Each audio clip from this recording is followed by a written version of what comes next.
Palo Nutini, and it's a long way from Palo Nutini that Danny Kennedy and I were raised, I tell you. Right. We were more sort of Dusty Springfield and people like that, but I'm older than you. How dare I bring myself onto your Well, there might age be level? still a bit of a difference, but There we're a wee not bit of that a- far out of range, you know.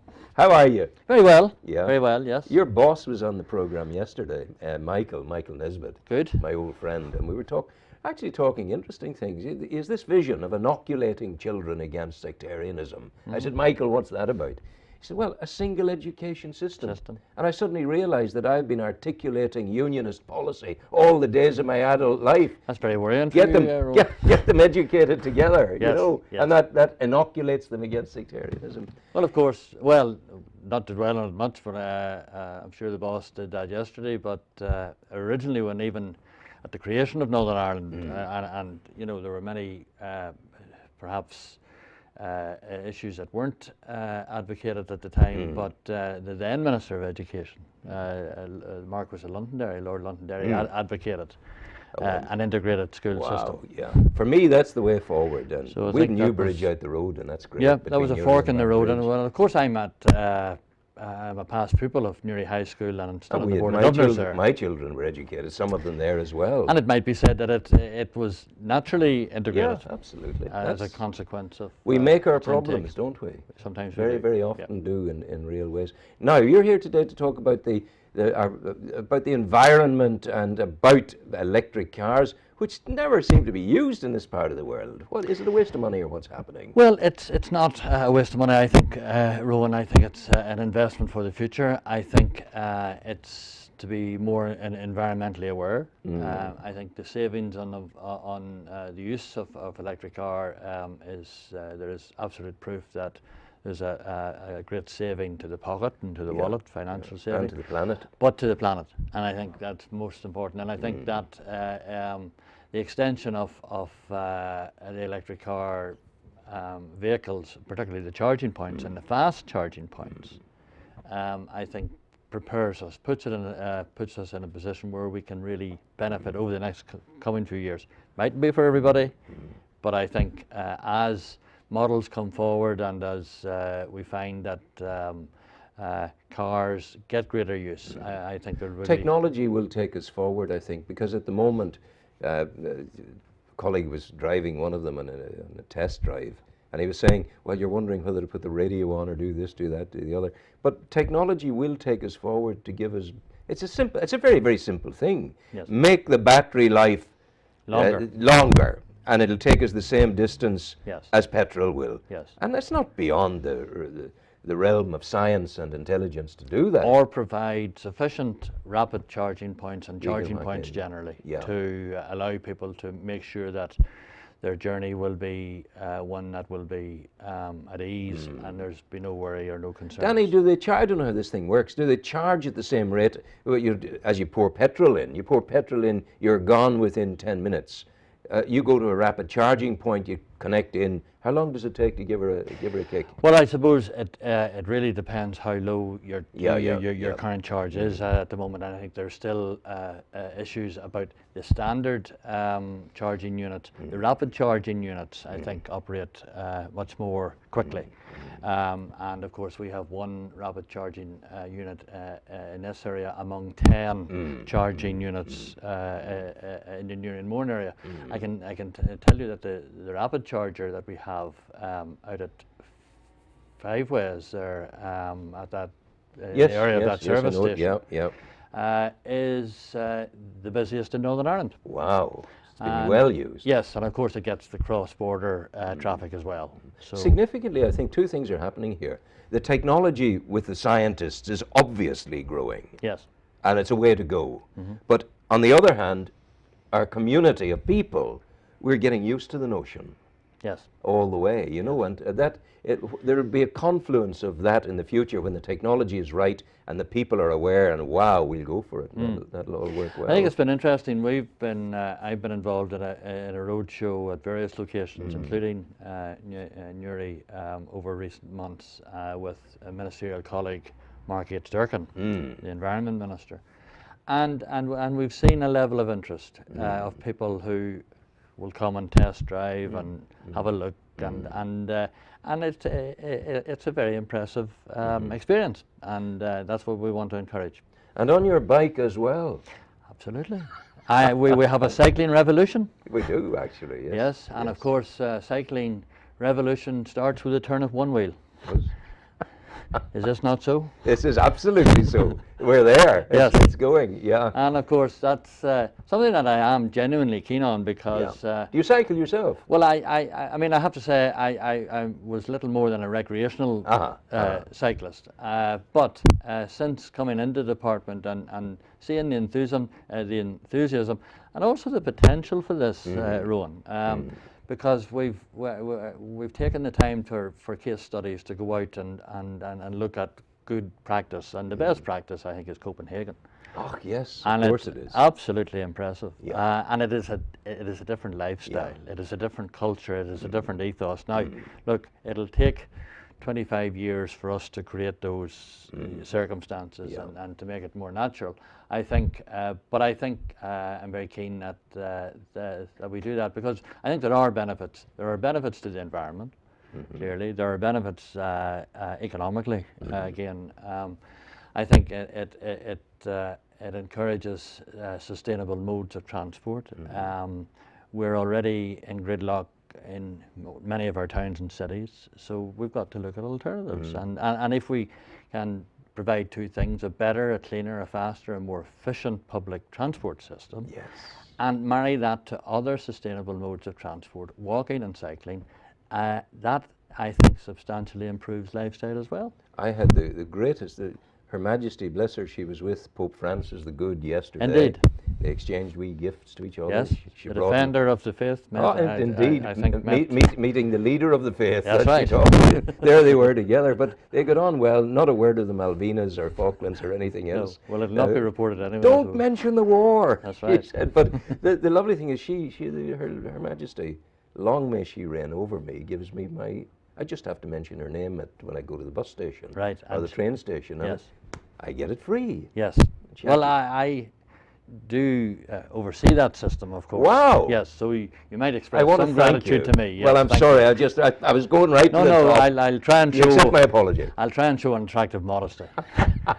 It's a great system. It is. I never thought you had anything in the world in common with Charlie Haughey, the once Taoiseach in the Republic. But that's a connectivity, because he was the one extended it throughout all of Ireland. Well, it works very well. It works very well. The man on the Lewis, when I go down, the man on the Lewis, he comes, this fella, big fella, he's about 10 feet tall and 22 stone, and he ticket, and I go like this here, and there it is.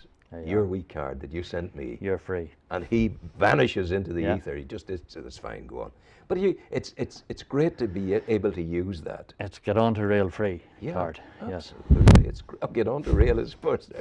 That's very, very good. So listen to me. The business of down there in Stormont, strange things are happening, but I'm not going to go into it because it's not your.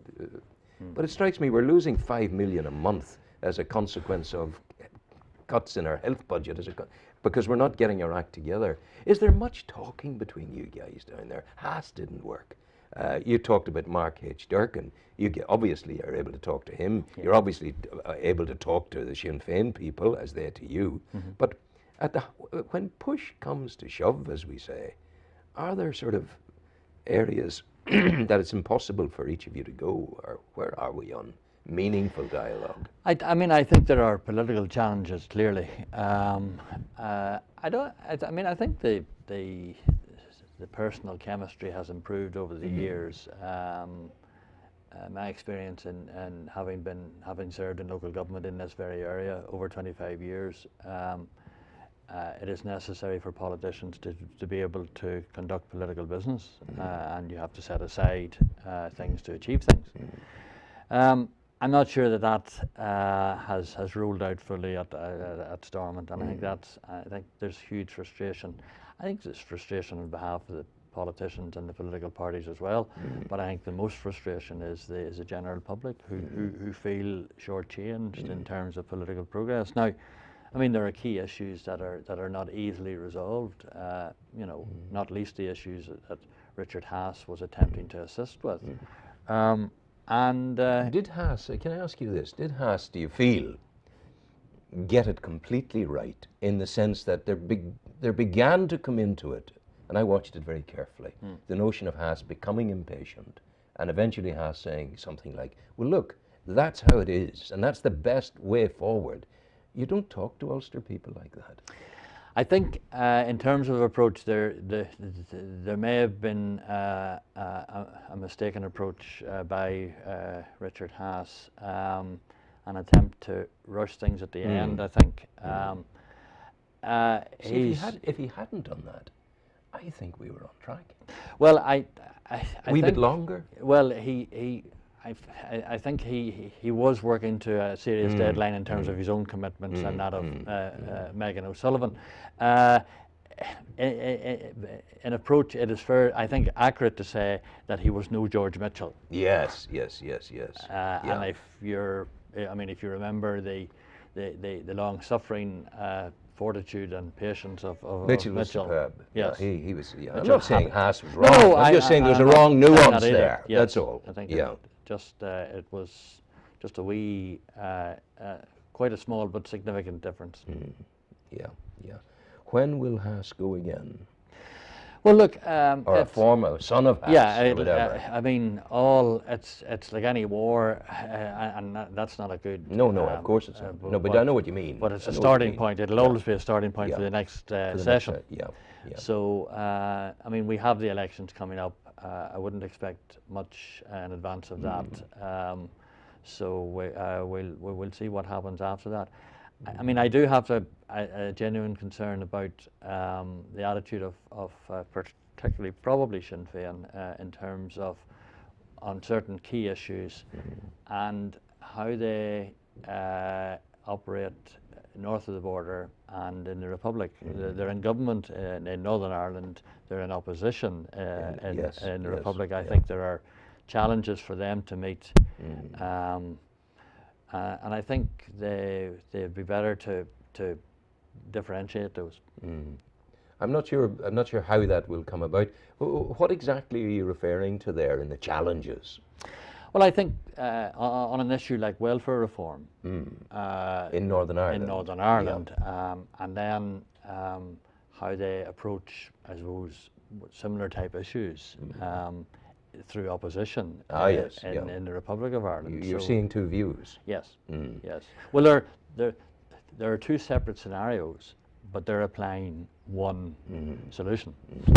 But it's heartening to know that while there's not agreement with them, and I have no problem in talking about this because they're not here. I have a Jerry Kelly on that settee for an hour one day talking, so we have consummate balance in these matters.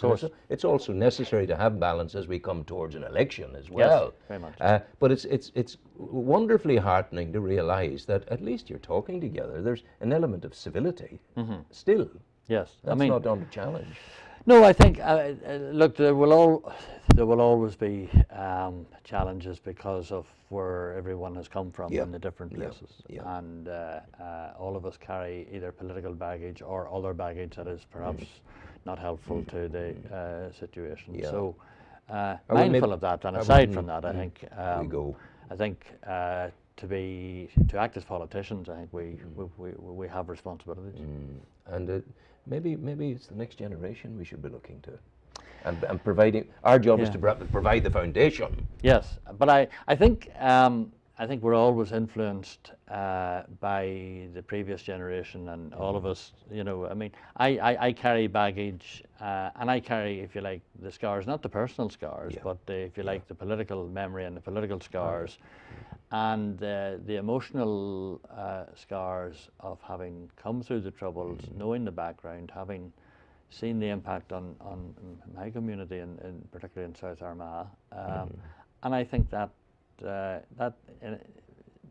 colours attitude both to people and to political issues. I think we're saying that we hope that time and good politics will be the real healer. Yes, I think that's right.